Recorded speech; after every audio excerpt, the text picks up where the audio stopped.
হাসিনা বর্তমানে কোথায় আছেন? উত্তর সহজ কথায় অনেকেই জানেন তিনি ভারতে আছেন এবং দেশটির রাজধানী শহর দিল্লিতেই আছেন। তবে হাসিনা ঠিক কোথায় আছেন, তাকে কেমন প্রোটোকল দেয়া হচ্ছে, কি কি সুবিধা পাচ্ছেন তিনি, সে কথা কেউ জানে না। রাষ্ট্র ভারত এসব কাউকে জানাচ্ছে না।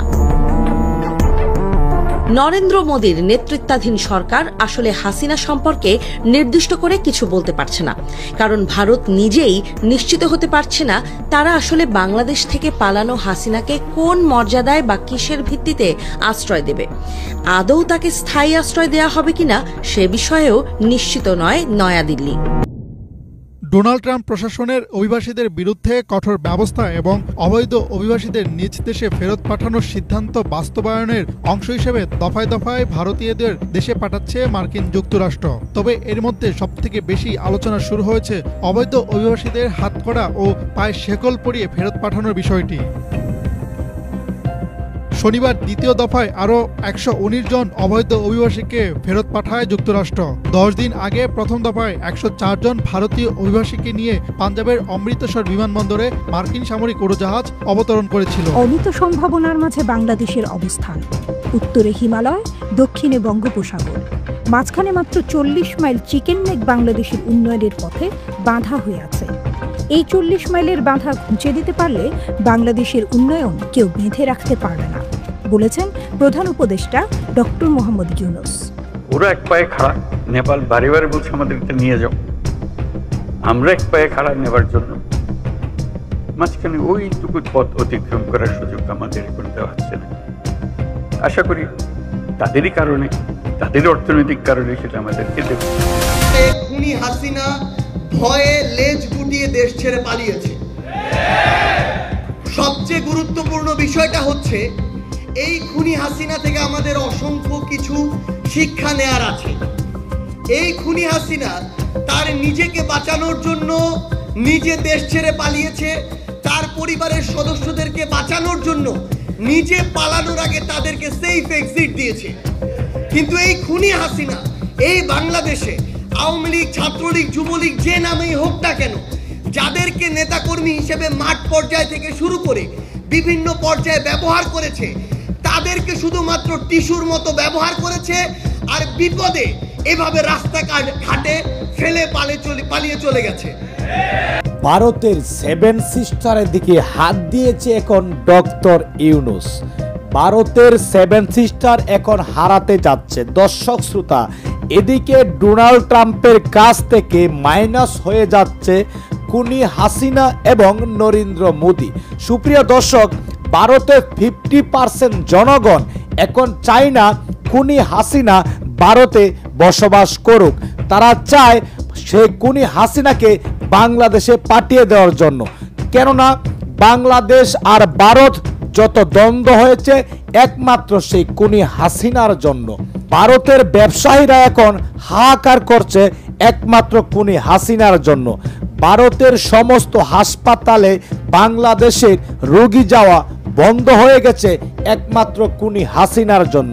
দর্শক শ্রোতা, ভারতের সাধারণ জনগণদেরকে যুক্তরাষ্ট্র থেকে হাত পা বেঁধে যুক্তরাষ্ট্র থেকে ভারতে পাঠিয়ে দিচ্ছে। কপাল পুড়তে যাচ্ছে এখন মোদী সরকারের।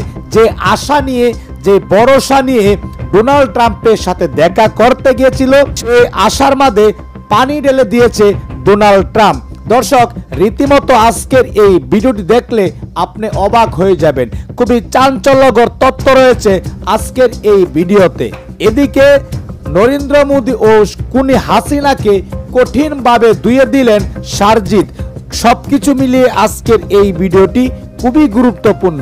দর্শক, কে কোন জেলা থেকে আজকে আমাদের এই ভিডিওটি দেখছেন অবশ্যই কমেন্টসের মাধ্যমে জানিয়ে দিন। দয়া করে আজকের এই ভিডিওটি আপনার সোশ্যাল মিডিয়াতে শেয়ার করে দিন। চ্যানেলে যদি নতুন হয়ে থাকেন, প্রতিনিয়ত সবার আগে আপডেট নিউজগুলা সবার আগে পেতে আমাদের এই চ্যানেলটি সাবস্ক্রাইব করে রাখুন ও একটি লাইক দিয়ে দেখতে থাকুন সম্পূর্ণ ভিডিওটি। হাসিনাকে কোন মর্যাদায় বা কিসের ভিত্তিতে আশ্রয় দেবে, আদৌ তাকে স্থায়ী আশ্রয় দেয়া হবে কিনা সে বিষয়েও নিশ্চিত নয় নয়াদিল্লি। 5 অগস্ট ছাত্র জনতার গণ অভ্যুত্থানের মুখে হাসিনার পালানো ছাড়া কোনো উপায় ছিল না।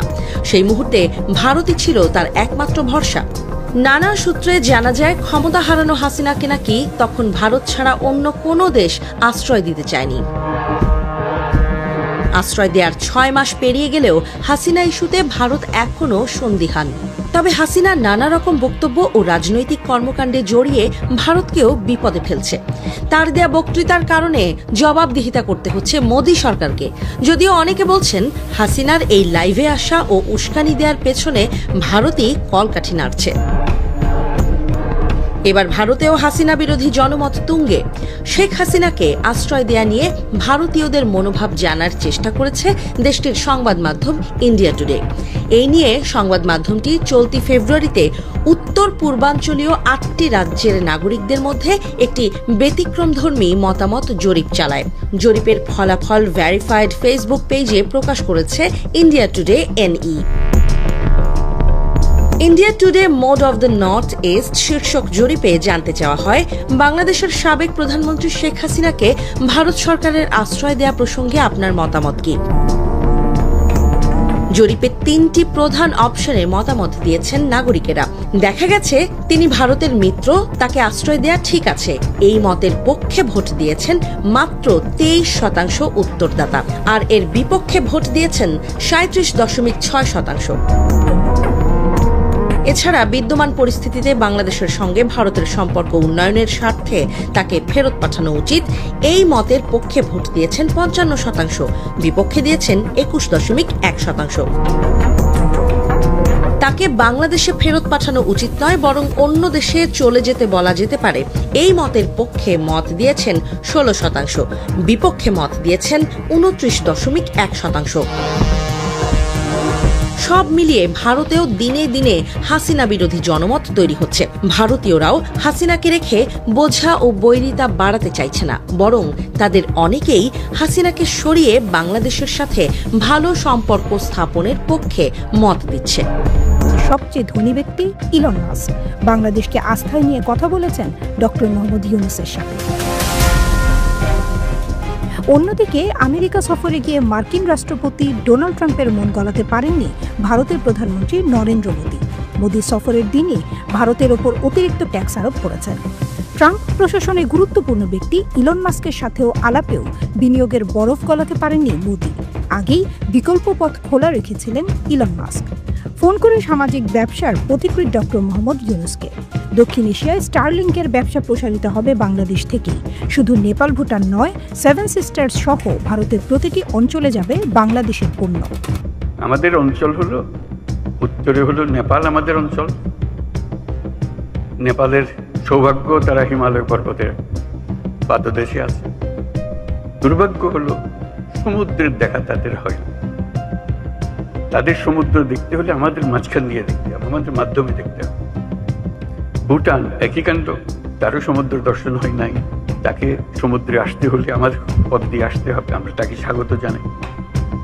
তেমনি ভারতের পূর্বাঞ্চল একই অবস্থা, নেপালের যে অবস্থা, ভুটানের যে অবস্থা, নেপাল ভারতের 7 সিস্টারের একই অবস্থা।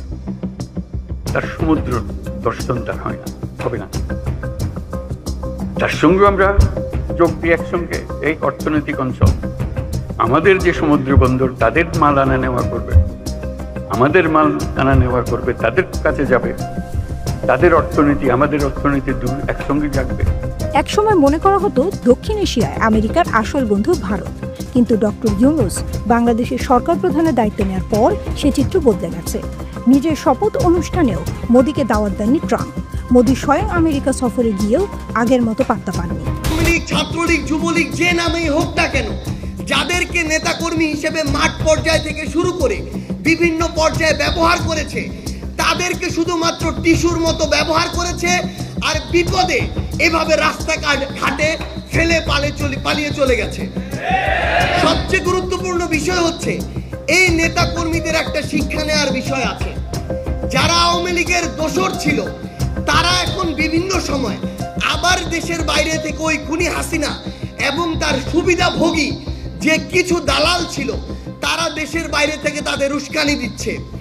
এই উস্কানিতে আবার যদি এতদিন ধরে যারা তার কথায় ব্যবহার হয়ে এসেছে তারা যদি মাঠে নামে, আলটিমেটলি বিভিন্ন অন্যায় অপকর্মের কারণে তারা গ্রেফতার হবে, কিন্তু ওই এসি রুমে বসে খুনি হাসিনারা মোদি সহ বিভিন্ন ক্ষমতাসীনদের পায়ের তলে পড়ে থাকবে আর নিজের সুবিধাগুলো আদায় করে নিবে।